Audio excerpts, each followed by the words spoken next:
Halo, assalamualaikum. Selamat datang di Nitno Channel, tempatnya berbagi tutorial dan informasi. Nah, di video kali ini saya akan berbagi informasi bagi pengelola KIP kuliah dan calon penerima KIP kuliah. Jadi, di sini sudah ada panduan SIM KIP kuliah, penetapan dan pencairan untuk mahasiswa baru di tahun 2022. Nah, ini per tanggal 16 Juni ya 2022. Kita lihat dulu kebijakan teknis KIP kuliah. Di tahun 2022 ini hampir sama dengan tahun-tahun sebelumnya. Data prodi dan akreditasi prodi diambil dari PD Dikti. Tersedia tombol sinkron di aplikasi. Jadi bagi pengelola KIP kuliah, ini silakan dicek di SIM KIP kuliah, menu prodi, kemudian manajemen prodi. Saat melakukan penetapan, operator PT memberikan NIM kepada mahasiswa. Pastikan tidak memberikan NIM yang keliru karena akan menjadi salah satu paging ke PD Dikti. Kemudian besaran UKT saat penetapan sesuai ketentuan di Persesjen UKT rataan dari mahasiswa non-KIP kuliah di prodi tersebut. Apabila tidak ada info UKT pada tahun berjalan, akan digunakan data UKT pada tahun sebelumnya. Jadi untuk tata cara penetapan ini sudah saya bahas di video saya di playlist KIP kuliah. Kemudian PD Dikti menampung berbagai beasiswa atau bantuan pemerintah, misal MBKM. Hal ini digunakan untuk verifikasi supaya tidak double funding pada kegiatan di pendidikan tinggi. Jadi agar tidak double ya. Kemudian tahun ini masih terdapat jalur aspirasi, yaitu kuota PT dan kuota milik pemangku kepentingan usulan masyarakat itu sepenuhnya terpisah dari kuota yang sudah diberikan dari Kemendikbud. TA sudah mulai merekomendasikan siswa ke PT dan prodi tertentu dari 13 Juni sampai dengan nanti 30 September 2022. TA di sini adalah tenaga ahli dari praksi DPR ya. Jadi mohon PT dapat melakukan verbal ini kelayakan segera mungkin setelah berkas lengkap. Jadi kita lihat di menu manajemen siswa usulan masyarakat, semua usulan tenaga ahli dilakukan di SIM kuliah. Di SIM KIP kuliah, PT jangan menerima usulan tenaga ahli di luar SIM KIP kuliah. Tidak ada double standar pada proses perval antara siswa KIP kuliah reguler dan yang direkomendasikan tenaga ahli. Tenaga ahli dapat membatalkan rekomendasi pada siswa yang belum dikonfirmasi PT diterima atau ditolak. Jadi untuk bahasan usulan masyarakat ini nanti saya akan bahas di video tersendiri. Mungkin untuk calon mahasiswa belum terpapar seperti apa KIP kuliah usulan masyarakat. Kemudian NISN siswa tidak bisa diubah oleh operator PT karena data tersebut merupakan data pokok dari Dapodik dan dikunci. Jadi pastikan operator tidak menggunakan NISN milik siswa lain untuk melakukan pencalonan dan penetapan. Jangan menggunakan parameter nama untuk mencari siswa, gunakan NISN atau nomor pendaftaran KIP. Jadi kalau nama itu bisa saja calon mahasiswa mempunyai nama yang sama, sedangkan NISN atau nomor pendaftaran KIP itu pasti akan berbeda antara siswa satu dengan siswa lainnya. Kemudian kita cek ulang flag buka tutup seleksi mandiri di prodi bagi PT di menu manajemen prodi.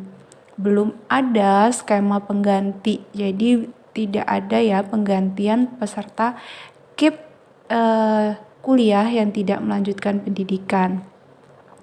Jadi kita tunggu sampai surat edaran dari Puslapdik tentang jadwalnya. Kemudian perguruan tinggi wajib menyediakan dana UKT dalam rangka penentuan UKT yang bersifat at cost maksimal. Kemudian jangan menjanjikan kuota kepada mahasiswa di luar kuota yang terdapat di sistem. Jadi kita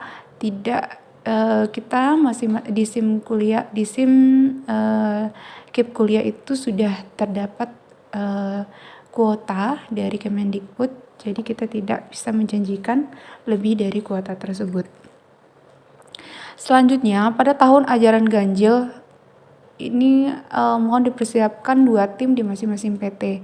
Tim pencarian ongoing dan tim penetapan mahasiswa baru. Jadi ada 2 tim. Tim pertama, verbal keaktifan mahasiswa dan status akademik. Jadi kita lihat dari aktif, cuti, mengundurkan diri, dan lain-lain.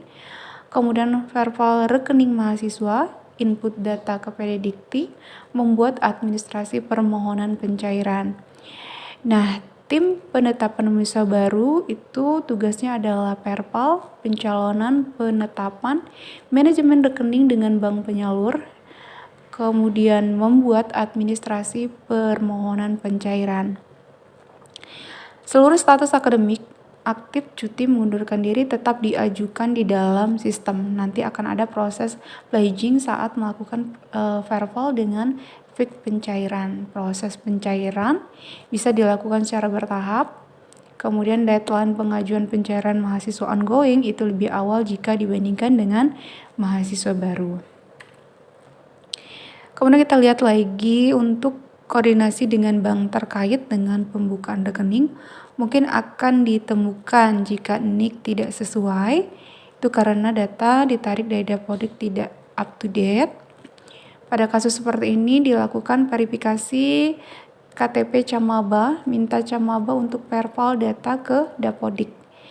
Ini ada cara verifikasinya, saya pernah juga bahas di video sebelumnya tentang bagaimana cara memverifikasi data dari calon maba agar data Dapodiknya berubah. Kemudian tersedia tombol sinkronisasi ulang di aplikasi KIP Kuliah. Puslapdik dan PT akan melakukan rekon data secara berkala untuk NIK. Selanjutnya, lakukan pembinaan terhadap peserta KIP Kuliah yang terkendala secara akademik. Identifikasi peserta KIP Kuliah yang pindah kampus, berikan pemahaman bahwa KIP Kuliah hanya berlaku 1 kali. Apabila sudah menjadi penerima, diharapkan mahasiswa bisa menyelesaikan pendidikan sampai sarjana atau diploma selesai. Jadi belum ada kebijakan KIP Kuliah ini untuk berpindah kampus. Nah, ini adalah hal yang sangat penting juga yang diketahui oleh calon mahasiswa baru. Hati-hati terhadap kebocoran data karena proses social engineering. Jadi biasanya tahun lalu ya ini ada WA seperti ini. Selamat pagi untuk semua teman pengelola KIP Kuliah, terutama pengelola KIP ITS, dengan dipasangnya foto pejabat di DP HP penipu dengan nomor 0812-7210-2678 karena kemarin menggunakan foto pejabat UPN Jogja. Begitu ketahuan nomor saya diblokir, begitu nomor HP dicoba pakai HP anak saya, pokok DP sudah berubah jadi pejabat ITS. Semoga bermanfaat. Jadi ini ada contoh WA ya dari orang-orang yang tidak bertanggung jawab mengatasnamakan pengelola KIP, kemudian menggunakan foto pejabat dari kampus tersebut. Jadi WA-nya silakan dilihat ya. Jadi dia meminta format dari nama, NIM, tempat tanggal lahir, nomor HPP, prodi, dan jenis beasiswanya.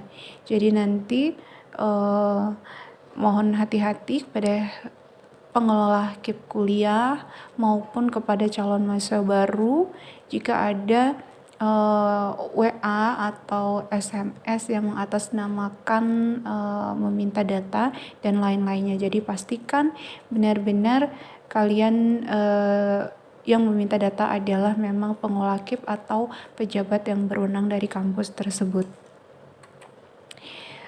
Nah, ini ada beberapa yang harus dilakukan bagi pengelola KIP Kuliah. Jadi kita sebagai pengelola KIP Kuliah harus waspada, jangan mudah percaya dengan motif penipuan yang mengatasnamakan pimpinan, kemudian meminta data mahasiswa KIP Kuliah. Mohon tetap menjaga kerahasiaan data penerima KIP Kuliah dan beasiswa lainnya. Yang bisa kita lakukan sebagai pengelola KIP kuliah dari mengganti password secara berkala di aplikasi SIM KIP kuliah. Kemudian kita pastikan akun KIP kuliah tidak disimpan di komputer yang akan dipindah tangankan. Lakukan rekon ulang terhadap akses operator di lingkungan PT karena pegawai mutasi, pegawai pensiun, atau pegawai mengundurkan diri. Selalu sosialisasikan motif penipuan yang terjadi khususnya kepada para mahasiswa dan calon mahasiswa. Oke, nanti kita lanjut di part berikutnya untuk pembahasan bagaimana cara penetapan pencalonan, kemudian seperti apa KIP kuliah masyarakat itu. Kita akan bahas di video selanjutnya. Nah, ini adalah kebijakan teknis dari KIP kuliah tahun 2022. Semoga bermanfaat. Jangan lupa subscribe, like, share, dan komen. Terima kasih. Assalamualaikum warahmatullahi wabarakatuh.